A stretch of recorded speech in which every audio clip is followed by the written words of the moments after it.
I buy 60 acres of raw Oklahoma land, legally, lawfully, free, and clear.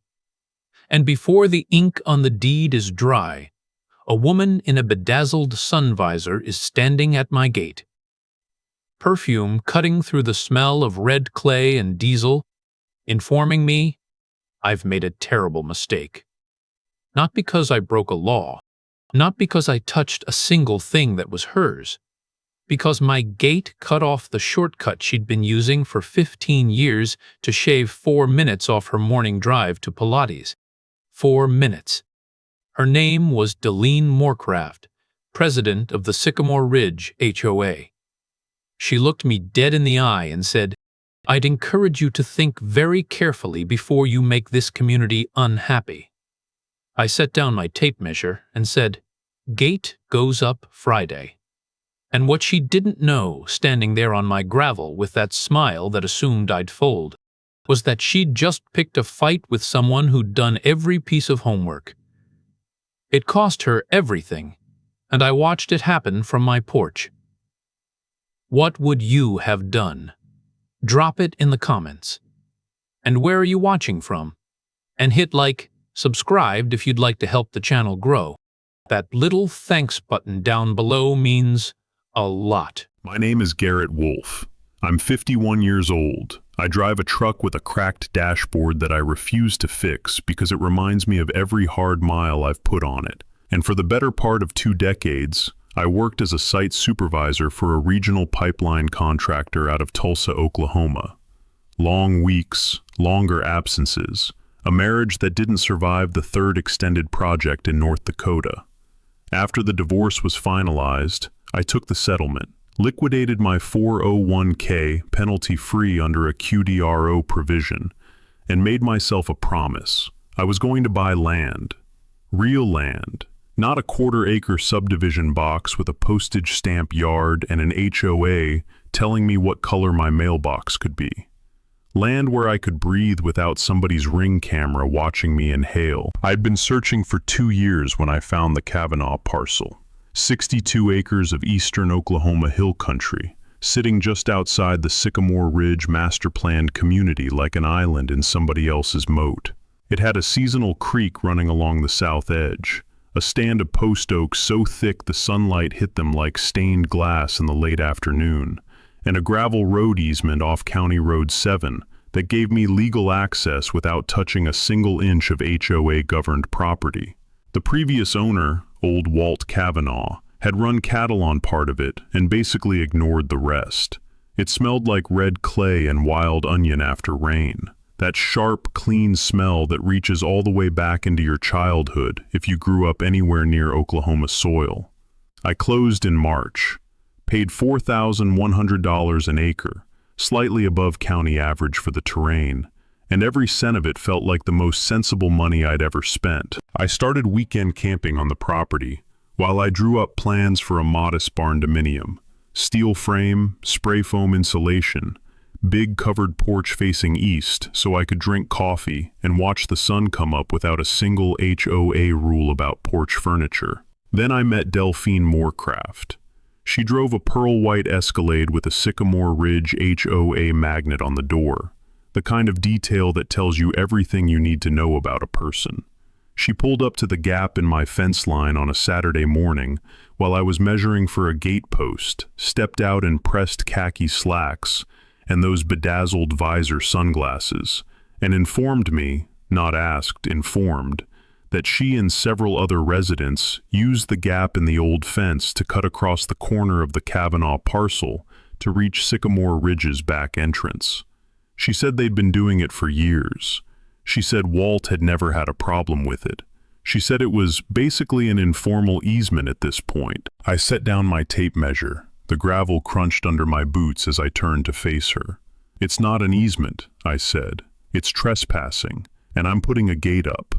Delphine smiled the way people smile when they're certain you don't understand who you're talking to. "I'm the president of the Sycamore Ridge HOA," she said, as if that was a title that came with superpowers. "We have resources. We have legal counsel. I'd encourage you to think very carefully before you do something that makes the whole community unhappy." I thought about it for approximately half a second. "Gate goes up Friday," I said, and went back to measuring. That was the first unfair act. Not a legal maneuver, not a formal complaint, just a threat delivered with a smile and the bone-deep assumption that I'd fold. Delphine had spent years running the HOA like a small empire, levying fines, vetoing renovation permits, engineering the social exile of anyone who pushed back. She was used to people folding. She had no framework for someone who simply didn't care about her opinion. That framework was about to get built for her, the hard way. The gate went up on a Friday, exactly as promised. Nothing fancy at first. A heavy steel farm gate, powder-coated black, with a chain and a padlock that cost more than Delphine's bedazzled visor. I set the posts in concrete on Thursday evening, tamping them down with a manual post driver, while the frogs in the creek went absolutely berserk in the warm spring air. By Friday afternoon it was hung and locked, and I drove home to Tulsa feeling like a man who'd just put a period at the end of a sentence. By Saturday morning, Delphine had filed a complaint with the county planning department, alleging that my gate constituted an obstruction of an informal public right-of-way. I want you to sit with that phrase for a moment. Informal public right-of-way. That's not a legal category. That doesn't exist. An easement either exists in writing and recorded with the county clerk, or it doesn't exist at all. Oklahoma's adverse possession and prescriptive easement laws require, among other things, open and hostile use that is continuous for 15 years. And even then, it has to be proven in court, not declared in a HOA president's complaint letter. Here's your first legal takeaway. A prescriptive easement claim requires a court judgment. It cannot be self-declared by a neighbor or a homeowners association. I pulled up the county recorder's office database that Saturday afternoon from my kitchen table in Tulsa, coffee going cold beside my laptop, and confirmed what I already suspected. There was no recorded easement across the Kavanaugh parcel. Not a utility easement, not a road easement, not a drainage easement. Nothing. The county planner called me Monday morning, mildly apologetic, and told me there was no basis for the complaint. I thanked him, told him to have a good week, and hung up. Delphine, apparently, did not have a good week. The next Saturday, I arrived at the property to find that someone had cut my padlock with bolt cutters and swung the gate open. They'd also left tire tracks in the soft shoulder where the gate post met the fence line. Thick, aggressive tread marks from something big, probably an SUV. The lock lay on the ground like a little metal crime scene. I stood there in the morning quiet, listening to a mockingbird doing its full repertoire in the oak canopy overhead, and took photographs of everything. Timestamps, GPS coordinates, the whole package. Then I drove to the county sheriff's substation and filed a criminal complaint for destruction of private property and criminal trespass. The deputy was a weathered guy named Holloway who listened to the whole thing, looked at my photos on my phone, and wrote up the report without any editorializing. "You got a ring cam or anything on the gate?" he asked. I told him not yet. "Might want to get one," he said. I got 3. That week, I ordered a solar-powered trail camera system. 3 units that could run for weeks on a single charge, and upload wirelessly to a cloud account. I mounted them on fence posts and tree branches with a sight line that covered every angle of the gate and about 40 yards of fence line in each direction. They were the kind that trigger on motion, shoot in high definition, and have infrared night vision. The cameras cost me about $600 total. That $600 turned out to be the best investment of this entire saga. I also, while I was at it, ordered a new gate. Not another farm gate. I'd been planning to put up something more permanent anyway. A heavy tubular steel swing gate, 12 feet wide, with a keypad entry box mounted on a post and a solar panel to run the actuator. The kind of gate that says, in quiet, powder-coated language, "I am not moving." I paid a fencing contractor out of Muskogee to install it. And while he was out there setting the new posts in concrete, the kind of concrete pour that takes 3 bags and a mixer and goes down 2 feet deep. Delphine Moorcraft drove slowly past on the county road twice in her Escalade, not stopping, just watching. Let her watch. The cameras were already running. What Delphine didn't know yet was that her bolt cutter gambit had just escalated this from a neighborhood nuisance into a documented criminal record. She'd handed me a paper trail, and I had a feeling we were going to need every scrap of it before this was over. 2 weeks after the cameras went up, I got my first real footage. It was a Tuesday evening. I know because I checked the timestamp 3 times. 6:47 p.m., golden hour lights slanting across the gate, when a silver F250 pulled up. A man in a Sycamore Ridge Estates polo shirt stepped out with a pair of bolt cutters and proceeded to cut the new chain I'd added as a backup to the keypad actuator. He drove through, came back 20 minutes later, and drove out again, leaving the gate standing open. The cameras caught his face, his license plate, and close-up footage of the bolt cutters in his hands, clear enough to read the brand stamped on the handle. I sent the footage to Deputy Holloway that night. He ran the plate. The truck was registered to a man named Prescott Dunbar, Sycamore Ridge HOA board member, treasurer, and apparently Delphine Moorcraft's brother-in-law. Isn't that a fun little wrinkle? The HOA president's brother-in-law cutting locks on a private landowner's gate at her behest, because she wanted to keep the Pilates shortcut open. The charge this time was felony criminal destruction of property, because the gate actuator Dunbar had damaged to force the gate open cost $1,400 to replace, well above Oklahoma's $1,000 threshold for the felony classification. Holloway filed the report, the case went to the district attorney's office, and Prescott Dunbar got a very uncomfortable phone call from a prosecutor's office. Here's your second legal takeaway. In Oklahoma, criminal destruction of property exceeding $1,000 in damage is a felony carrying up to 5 years in prison. Coordinating such destruction makes the HOA president potentially liable as a co-conspirator. Delphine's response to her brother-in-law's legal predicament was, if anything, to double down. She called an emergency HOA meeting and presented a motion to formally petition the county commissioners to designate the strip of my property as a public road. It was, and I say this with complete sincerity, an astounding move. Not because it had any legal merit, but because it was so brazenly, unabashedly imperial. She was essentially asking the county government to condemn a section of private property so her neighbors could keep using it as a driveway shortcut. She sent the petition with 73 signatures to the county commissioner's office.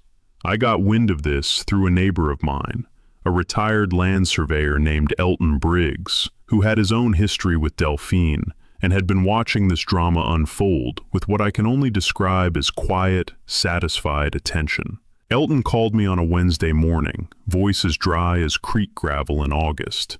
"She sent the petition," he said. "Thought you'd want to know." I thanked him and asked him to coffee. That coffee with Elton was one of the more important conversations of this whole story, but I'll get to that in a minute. First, the commission meeting. I showed up in person. I sat in the third row of the county commissioner's chamber.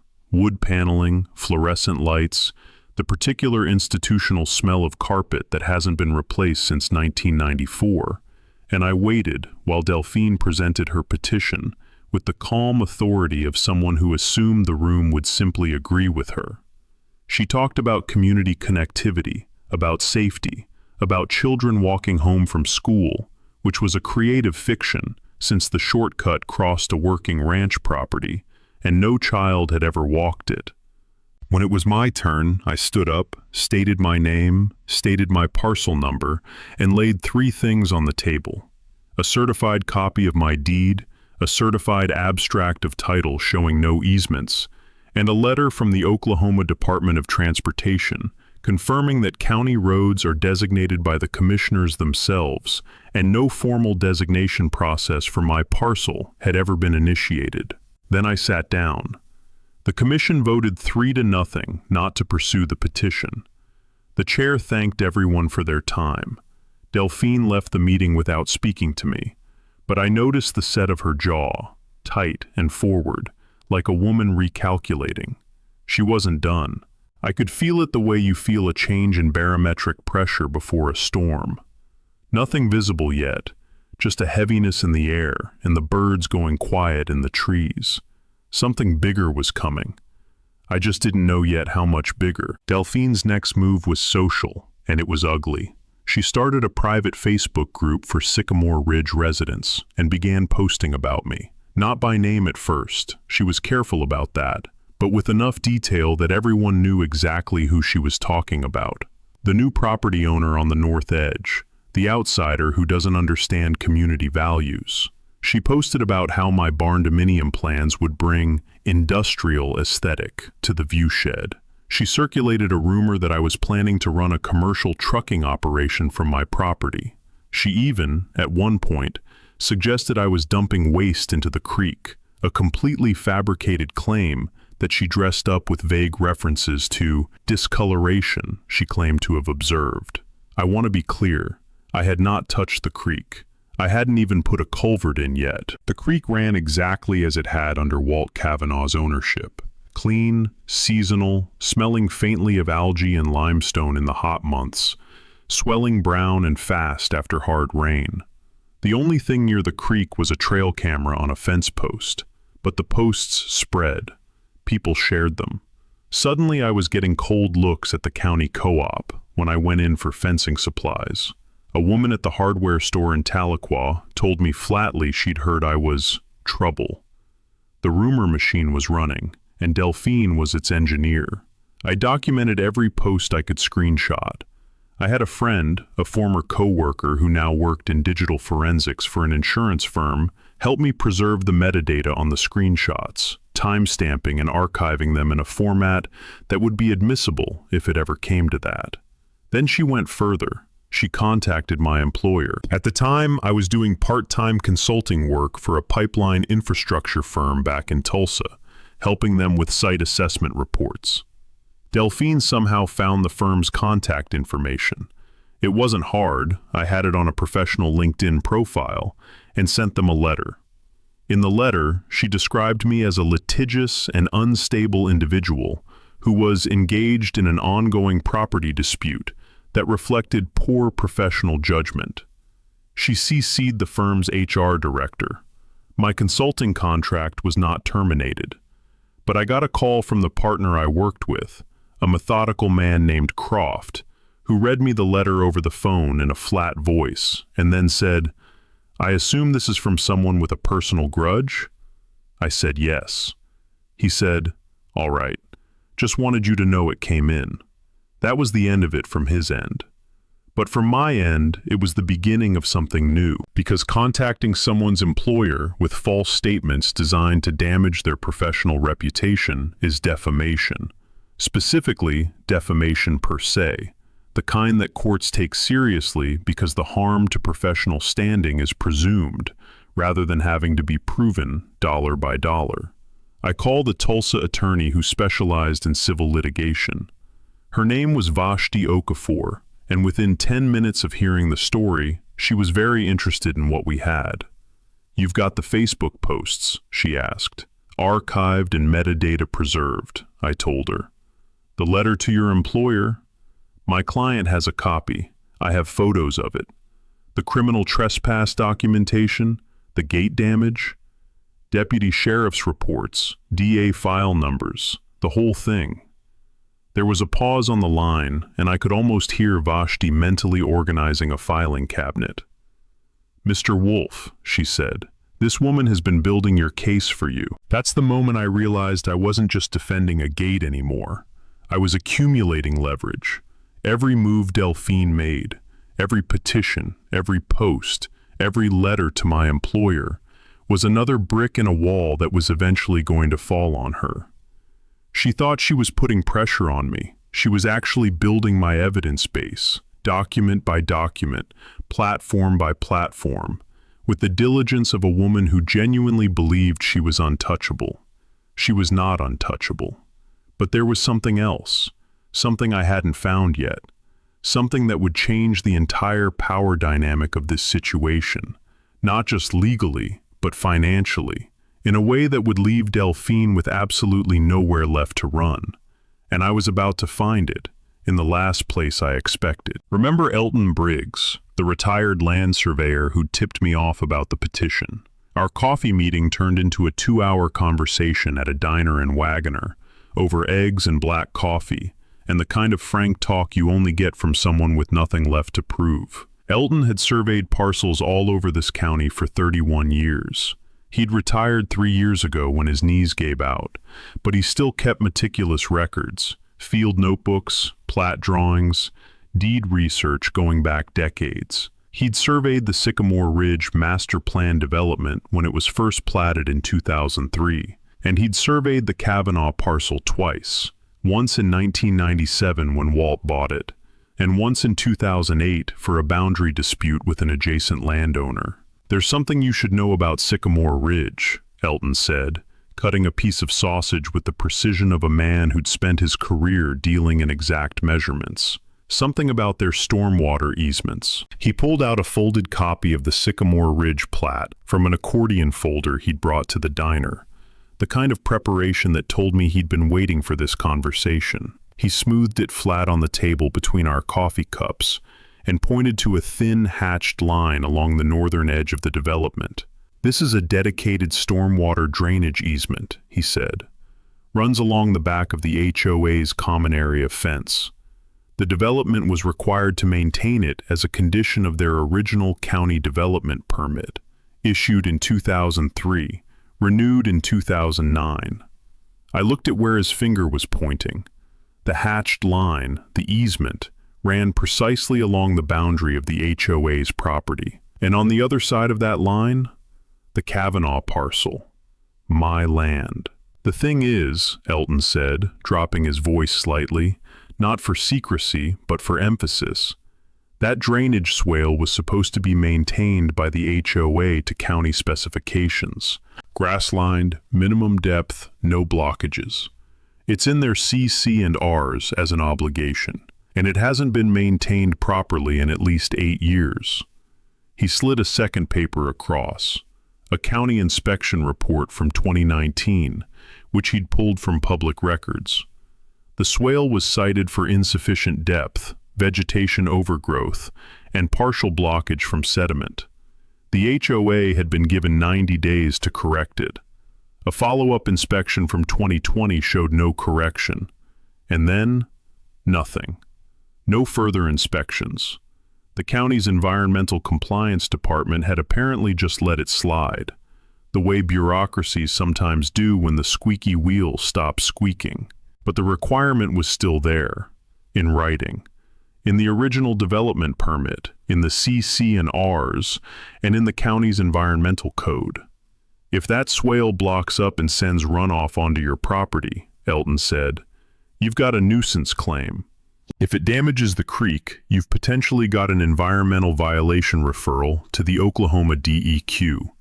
And if you wanted to really twist the knife," he paused and took a sip of his coffee, "the county could revoke their certificate of occupancy compliance for the common areas until they fix it."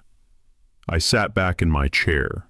The diner hummed around us, the scrape of plates, a country song low on the radio, the smell of fry grease and coffee that had been sitting since 6 a.m. Delphine Moorcraft had been threatening me with a community full of resources and legal counsel. What she hadn't mentioned was that her community was sitting on an 8-year-old environmental compliance failure, a ticking regulatory clock that I now held in my hand. Time to start winding it up. I spent the next 3 weeks moving on about 6 fronts simultaneously, and I want to walk you through each one because this is where the real education is, not just for my situation, but for anyone who's ever been bullied by a neighborhood authority and wondered if there's actually something they can do about it. First, the gate upgrade. I'd always planned to build something more permanent at the entry to my property. Now I had additional reasons to make it a statement. I contracted with a local fabricator in Muskogee, a welder named Russ, who did custom ranch gates and had the kind of portfolio that made you want to put a gate up just for the aesthetic pleasure of it, to build me a double swing gate in heavy gauge square tube steel, with my property's brand welded into the center panel.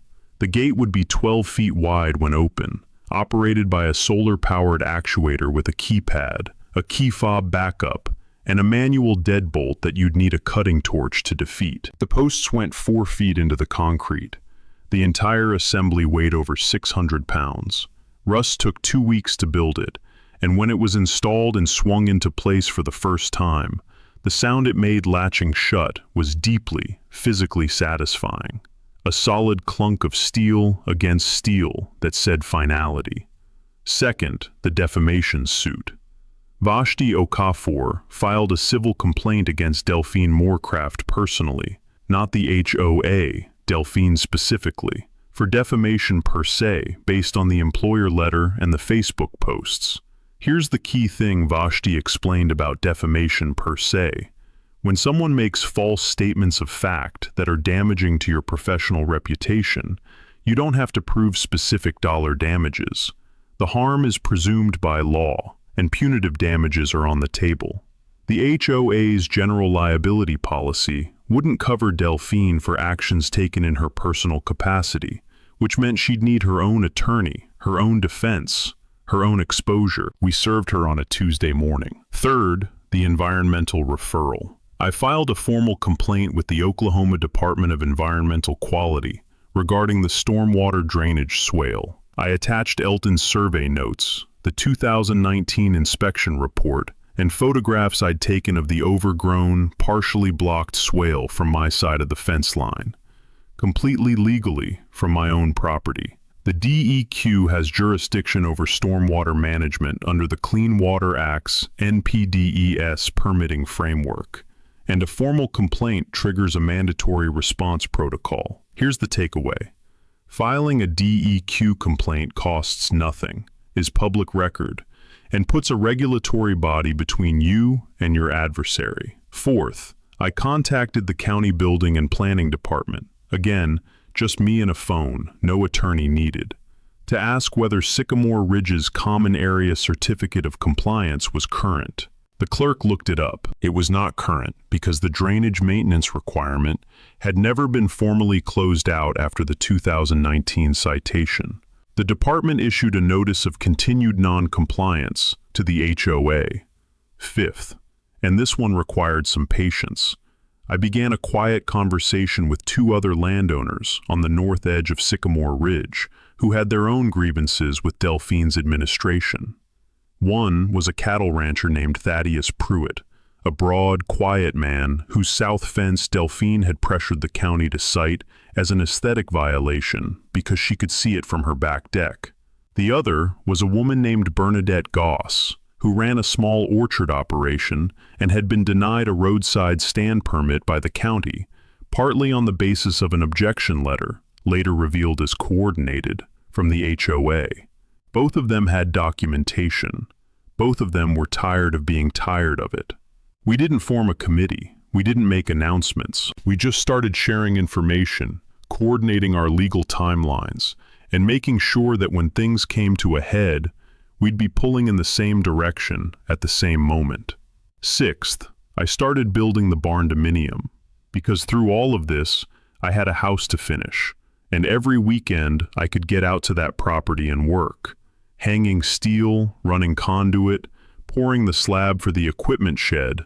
Was a weekend I was reminded of why I'd bought the land in the first place. The smell of cut steel and fresh concrete. The sound of the creek in the morning before the mockingbirds woke up. The way the post oaks caught the last light of the afternoon and held it like they were reluctant to let the day go. I had 60 acres of reasons to win this thing. Delphine had 4 minutes of Pilates shortcut. The math was always going to come out the same way. Word travels fast in a small county. Within a week of the DEQ complaint and the defamation service, Delphine knew everything. And when people like Delphine find out they're being encircled, they don't retreat. They go scorched earth. Her first move was to attempt to bribe Elton Briggs. I'm not using that word loosely. She sent him a consulting engagement letter offering him $3,500 to produce an alternative survey of the drainage swale, suggesting it was compliant. Elton, who had been retired for 3 years and had no financial pressure whatsoever, called me the same afternoon he received it, read it to me over the phone word for word, and then said, in that dry, creek gravel voice of his, "I'm sending this to the county commissioners." He did. The commissioner's office forwarded it to the county attorney. Attempting to procure a fraudulent professional survey is a serious matter in a state where land records are foundational to property rights, and the county attorney opened an inquiry. Delphine's second move was a smear campaign targeted at Thaddeus Pruitt. She circulated a story through the same private Facebook group that Thaddeus's cattle operation had been cited for water quality violations. This was technically true in the narrowest sense.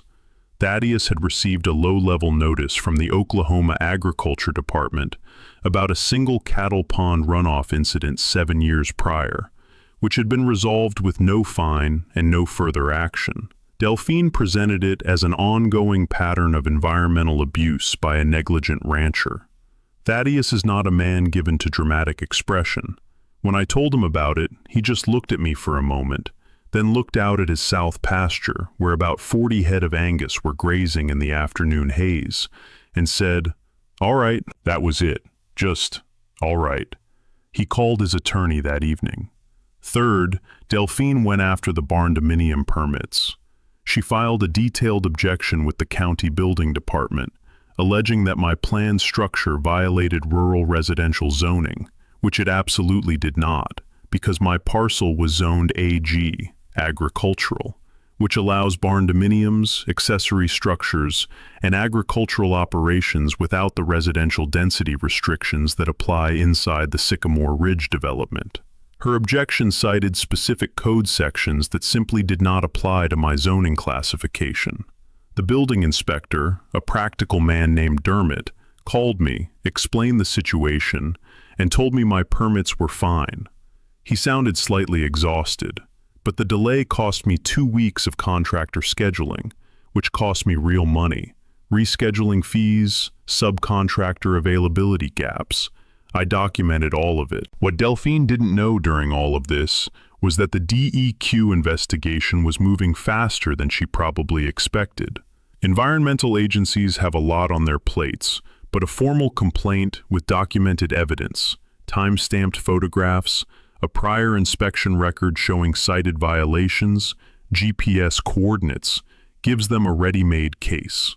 An investigator named Patricia Sween came out to walk the swale with me in early July. She wore rubber boots and carried a clipboard and was not impressed by what she found. The swale was blocked in 3 places by sediment buildup. The grass lining had been replaced in several sections by woody shrubs whose roots were further compromising the channel, and there was visible evidence of surface water routing onto my property during the last heavy rain. I had photos of the ponding, taken 2 months prior. "This is a significant non-compliance," Sween told me, making a note. "We'll be issuing a formal corrective action order to the HOA. A DEQ corrective action order is not a fine, not yet. It's a formal notice with a compliance deadline, but it goes on record, and if you don't comply, that's when the fines start. And in Oklahoma DEQ cases involving Stormwater and Clean Water Act components, those fines can reach $10,000 per day per violation, per day." I want you to imagine being Delphine Moorcraft in that moment. The HOA president, the woman with resources and legal counsel, opening a formal environmental corrective action order from the state DEQ with a 60-day compliance deadline, while simultaneously defending a defamation lawsuit, while her brother-in-law is navigating a felony property destruction charge, while the county attorney is asking questions about the survey letter sent to Elton Briggs. The screws were turning, slowly, legally, documented at every step. She made one more move before the end. It was the dumbest one yet. The dumbest move was the gate, not cutting the lock this time. Prescott Dunbar's legal situation had apparently cured that impulse. This time someone drove a truck into the gate itself. A physical, deliberate ram at low speed, designed to bend the posts or knock the actuator loose. It didn't work. Russ had built that gate to hold a working ranch, and the posts were set 4 feet into reinforced concrete. What the impact did was crack the front bumper of whoever's truck made the impact. There was a small but distinct fragment of red plastic and chrome trim on the gravel in front of the gate, and it bent one of the decorative crossbars on the gate face about 3 degrees off plumb. The cameras caught the whole thing. A red pickup truck, backing up to full bumper height, rolling forward into the gate at what the footage clearly showed was a deliberate, controlled speed, not an accident. The plate was obscured by mud, but the truck was distinctive enough. A mid-2000s Chevy with a dented left rear quarter panel and what appeared to be a custom toolbox in the bed. Deputy Holloway showed me a DMV photograph of a truck matching that description, registered to a man named Gifford Alcott, a Sycamore Ridge resident who had, according to public HOA meeting minutes I'd requested under Oklahoma's Open Meetings Act, served on the HOA's Property Rights Subcommittee under Delphine's administration. Open Meetings Act, write that down. HOA boards in many states are required under state statute to keep minutes of meetings and make them available to interested parties upon request, and those minutes are often gold mines of documented intent. Holloway filed the report. The DA's office was, by this point, running a kind of informal tab on Sycamore Ridge-related property crimes. Gifford Alcott got a knock on his door from a sheriff's deputy that same week. He lawyered up immediately. His truck had a freshly replaced front bumper assembly by the time investigators went to look at it, but the fragment of red plastic I'd collected from my gravel matched the original bumper color on the DMV photo, and the paint flakes on the gate frame were consistent with factory red for that make and model year. Meanwhile, the defamation suit was producing discovery material that was making Vashti Okafor very happy. During pre-trial discovery, Delphine was required to produce communications related to the Facebook group, and what came out was a coordinated messaging strategy, complete with a shared Google document outlining talking points about me that Delphine had distributed to 7 other HOA board members. The document included a section titled Narrative Amplification. I am not making that up, with suggested language for posts and comments designed to make community sentiment against me as negative as possible. That document destroyed any remaining defense that the Facebook posts were spontaneous expression of personal opinion. It demonstrated coordination, premeditation, and intent to damage, which are the ingredients you need to take defamation damages from modest to substantial. Vashti filed an amended complaint seeking punitive damages. Here's something that doesn't get talked about enough in these situations. The financial pressure on Delphine at this point was not just from the lawsuit. The HOA itself was now facing a DEQ corrective action. The stormwater swale remediation was estimated by a contractor at somewhere between $40,000 and $65,000 to bring into proper compliance. That cost would fall on the HOA's operating budget, which meant assessments on every homeowner in Sycamore Ridge. Delphine had to stand up at an HOA board meeting and explain to her neighbors why their quarterly assessment was going up by $300 because of an 8-year-old drainage maintenance failure. I was not at that meeting. Bernadette Goss was. She attended as a property-adjacent interested party and was allowed to observe. She texted me afterward. The room was not happy. And then came the piece that pulled everything together. Elton Briggs, having sent the bribery letter to the county commissioners, was contacted by a local journalist at the Wagner County Tribune, a small weekly paper with an outsized readership among property-owning rural residents, who had heard rumblings about the situation and wanted to understand the full picture. Elton, who had spent 31 years measuring the land and watching people argue over it, sat down with the reporter and laid out the entire timeline with the calm precision of a man who dealt in facts for a living. The article ran on a Thursday. By Friday morning, my phone had 17 messages from people I'd never met who'd had their own run-ins with Delphine Moorcraft. The stage was set. The evidence was assembled. The allies were in position. Time to let the gate do its final job. The Wagoner County Commissioner's regular public meeting in September drew about 3 times its normal attendance. Chairs had to be brought in from the hallway. The room smelled like carpet and old coffee, and the particular electric charge of a crowd that knows something is about to happen. On the agenda, a formal hearing on the Sycamore Ridge HOA's open environmental corrective action from the DEQ, combined with a review of the outstanding common area compliance issues, including the drainage easement failure. Also on the agenda, because several residents had formally requested it, a discussion of HOA governance transparency and the HOA president's conduct in relation to adjacent landowners. Delphine arrived with the HOA's attorney, a man in a good suit who looked like he wished he were somewhere else. She sat in the front row, back straight, visor free for the first time in my experience of her, wearing a blazer that said, "I take this seriously." Behind her, filling most of the available seats, were Sycamore Ridge homeowners, some of them on her side, some of them visibly not. Thaddeus Pruitt sat in the second row with his attorney and a manila folder. Bernadette Goss sat beside him with a binder. Elton Briggs sat in the back corner, folded into a chair that was too small for a man his size, with the particular stillness of someone who has all the time in the world. I sat in the third row, next to Vashti Okafor, who had her own binder and the focused calm of someone who had been building toward this for months. The commissioners opened the session and ran through the DEQ corrective action first. The HOA's attorney acknowledged the deficiencies and proposed a remediation plan. The commissioners asked questions about the timeline. The DEQ representative, Patricia Sween, rubber boots traded for dress shoes, confirmed the deficiencies and the cost estimates. The HOA attorney said the HOA was committed to compliance. It was dry and factual, and it cost the HOA $52,000 in remediation commitments before anyone got to the interesting part. Then the chair opened public comment on HOA governance. I went first.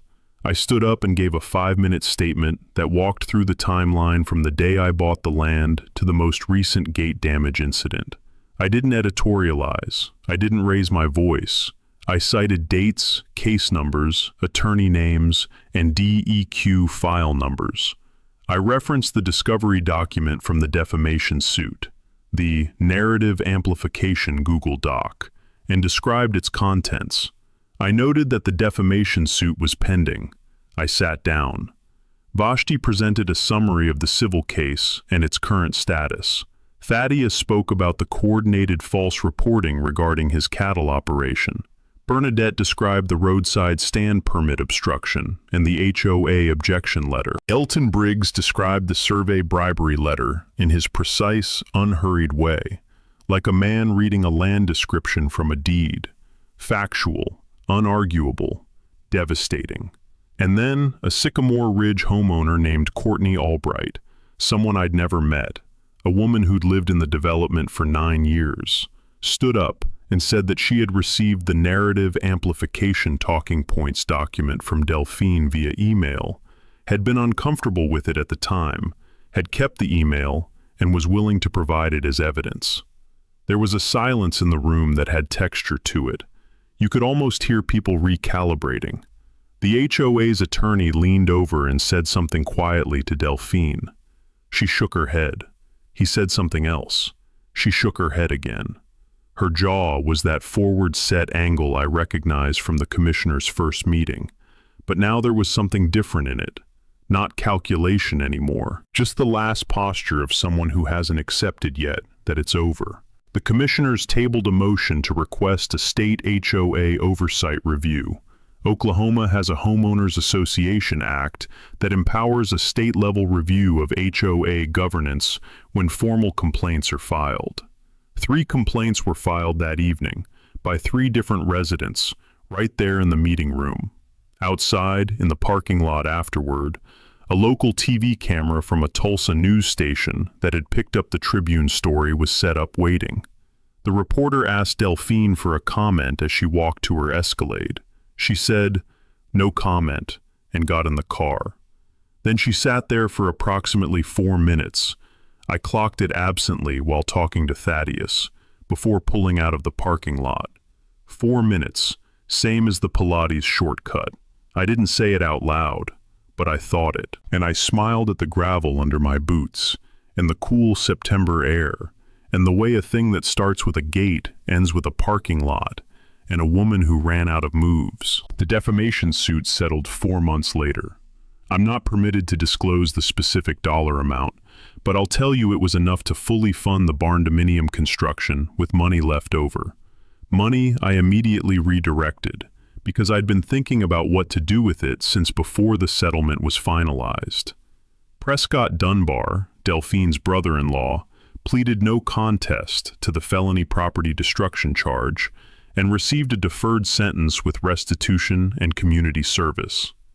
Gifford Alcott's case regarding the gate ramming was still working through the court system at the time of this writing, but based on the physical evidence and the camera footage, his attorney was apparently advising him strongly toward a plea arrangement.